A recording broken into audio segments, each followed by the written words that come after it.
SB19 Stel, pinalaga ng pahayag ng ina ni Cherise Pempenco.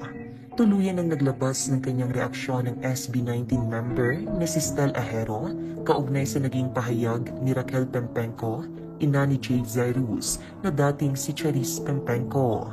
Matatandaan na naglabas ng kanyang reaksyon si Raquel Pempenco kaugnay sa naging performance ni Stel sa Hitman David Foster and Friends concert na kung saan kinanta nito ang sariling bersyon ng All By Myself.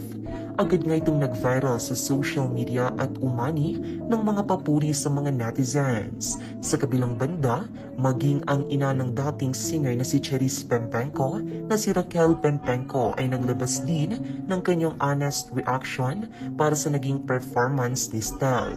Pinagdiinan nga nito sa kanyang statement na wala pa rin umanong tatalo sa bersyon at husay ng kanyang anak na si Cherise. Gulatin mo din ang mga tao, mag-Cherise Pempenco ka ulit. Pero in fairness, magaling si Stel Ahero. Malajad madala din, but still don't compare with Cherise. Maraming netizens, especially SB19 fans nga ang hindi natuwa sa naging komento ni Raquel, kaya naman nakatanggap ito ng mga hate comments.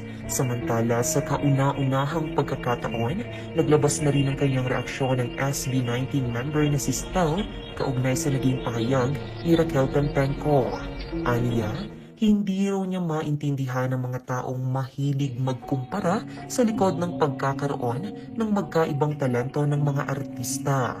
Sinabi din ito sa mga netizens na itigil ng pagkumpara sa kanya sa dating singer na si Cherise Pempenco. For me naman po, ewan ko po sa mga Pinoy pero hindi po nila maiwasang magkumpara. Sa totoo lang po, bawat isang artist may kanya-kanya naman po yung galing. Something special to offer.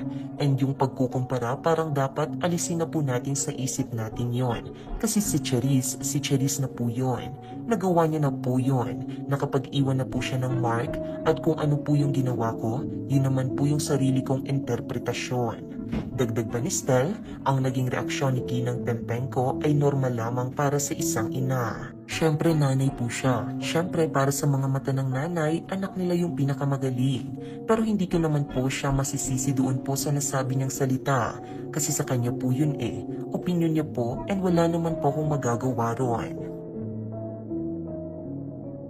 So that's it. Ano ang masasabi mo sa video ito? Huwag mahihiyang ibahagi ang iyong opinion sa ating comment section.